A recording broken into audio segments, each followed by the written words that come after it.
mga sisi ko. Hello mga kasari. Kumusta? Kumusta kayo? Kumusta ang benta ng inyong sari-sari store? Papalapit na ang Pasko. Nakapamili na ba kayo? Nakapag-stock na ba kayo? Ayan, ang ginagawa ko mga sisi ko ngayon pa lang, November pa lang, ay mamili na ako kung ano yung mga fast moving items sa tindahan. So, bibili na ako ngayon na kasi ayoko makipagsiksikan sa grocery kasi may mga item kasi nga hindi mabili lahat sa grocery. Yung ibang item kasi is kailangan talagang pumunta sa grocery, lalong-lalo na yung mga frozen products. Kaya ako, ang technique ko, ngayon pa lang, mamili na ako ng mamili para pagdating ng December talaga, lalo na December 20, ayoko nang lumabas pa. Gusto ko dito na lang sa bahay, at least kumpleto na lahat yung mga item ko. Ayan, so mga ilang araw tayong walang vlog kasi parang may sakit si Ate Ro. May sakit talaga, hindi parang inuubo ako mga sinisipon ako and katatapos lang namin nag-live sa grocery. Ayan, may microphone ako.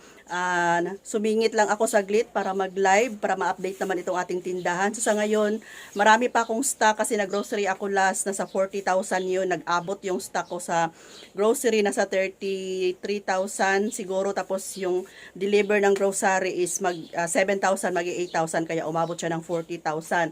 Pero ngayon, yung mga napamili ko ay unti-unti na rin nababawasan. Kaya kailangan ko pang bumalik ulit sa grocery siguro ngayong mga next week na lang ng November. Tulad ng nabanggit ko, ayoko na makipagsiksikan ngayong December. So dito sa aking mga stock sa glass, punong-puno pa yan. So ipapakita ko sa inyo mamaya. Tapos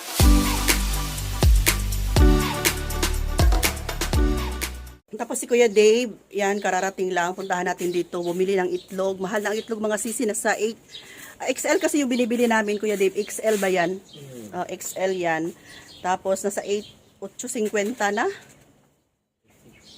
8.50. So isang piraso may piso pa at 50 centavos, 50 centavos kami. Pero sige na lang, hindi na kami nagtaas na gawin pa naming 11 mga sisi.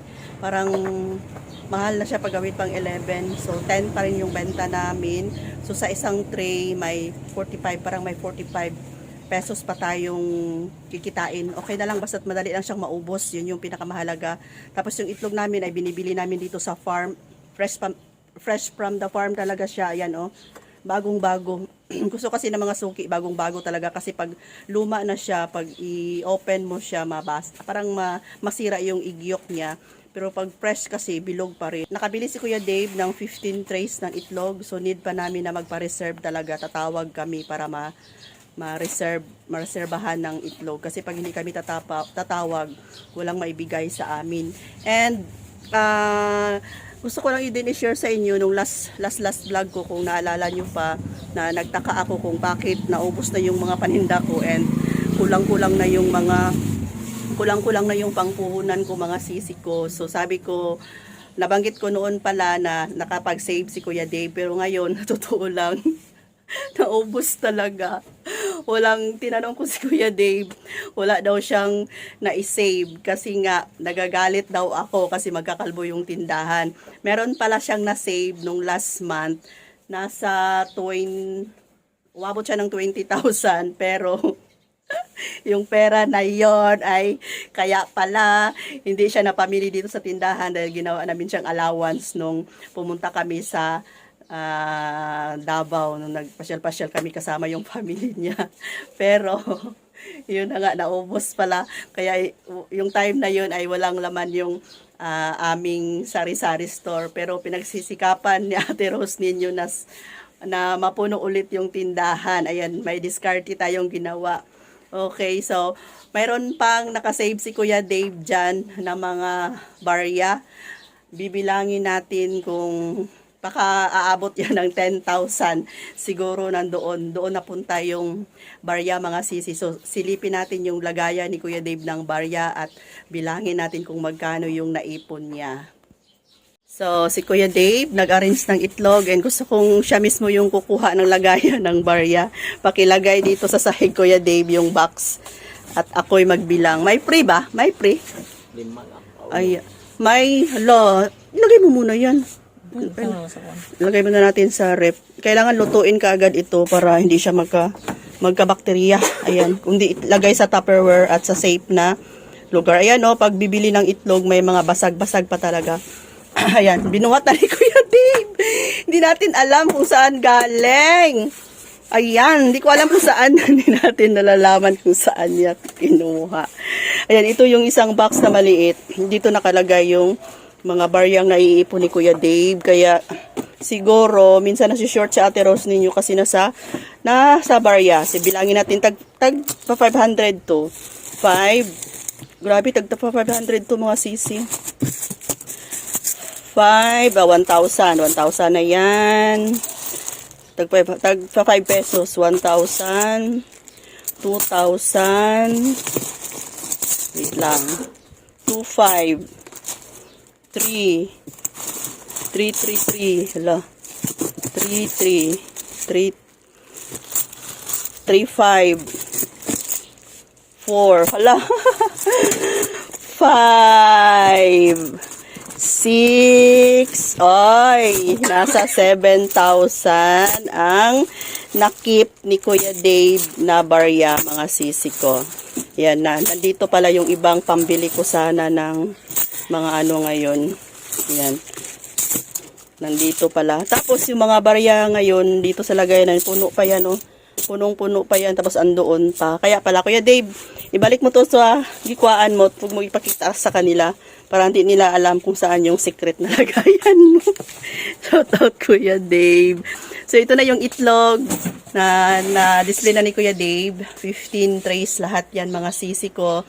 Tapos, may mga stock pa ako dito. Na nag-stock na ako. Ito yung pinakamabenta, yung mga Nestle cream. Na-stock na ako, dagdagan ko pa yan. May mga, ano yan, tomato sauce. Tapos, nag-stock din ako ng marami ng Ariel. Isang box na to. Yung may free siya. Isang box na yan. Tapos, may hinihintay akong item from grocery sana. Ngayon, ipapakita ko sana sa inyo. Kaya lang hindi pa dumating. So, mamaya na lang siguro, no? Okay. So, dito sa, sa harapan. Ayan, ito yung itlog. Yung mga sabon natin na stock natin, ay marami pa yan, oh. Punong-puno pa yan, back to back. Ayan, kunting flex lang kasi bira na ako makapag-update ngayon sa tindahan kasi napakadaming trabaho. Tapos sunod-sunod yung live namin ngayon sa grocery kasi magpapasko na. Namimigay ng pa-premyo si grocery. Kaya busy si Ate Rose ninyo. Yan sa mga chichirya natin, super puno pa. Kaya kasi dinamihan ko yung pag-order. Ayan, punong-puno pa. Yan yung mga item. Ayan, shout out pala sa nagtanong about sa freezer ko sa Selecta freezer ko kung magkano ba yung kuryente na nadagdag. Parang nasa 500 po ang dagdag ng kuryente nito. Kaya nilagyan ko siya ng kahit na ano-ano pang bawi. May mga frozen products akong nilagay dyan. Merong mga butter. May nilagay pa akong Coke na 1.5 para mabilis siyang lumamig. Ayan. Marami akong nilagay para makabawi man lang ako sa kuryente. Tapos, ayan, dito sa aking glass, puno pa yan mga kasari. Ayan, nag-stock ako ng marami talaga. Ayan, punong-puno pa yan. Tingnan natin dito. Ayan, marami pang stock tayo and may coming pa tayo from grocery. Ayan, o, diba? Punong-puno pa yan. Tapos, sa mga dito natin, ayan, sabon, powder, full stock tayo, diba? Pero unti-unti na rin siyang nabawasan. Pero kahit papano, yung bibilhin ko na lang, yung mga kulang-kulang na lang. Pero, pagdating dito sa bahay, pag uwi ko, masyak na naman si Kuya Dave kasi isang buong tricycle na naman o isang buong sasakyan ang maibaba ako. Okay mga sisi, thanks for watching. Hanggang dito na lang siguro muna yung update natin for today. Sana more sales sa ating lahat. God bless us. Ingat po tayo. Bye!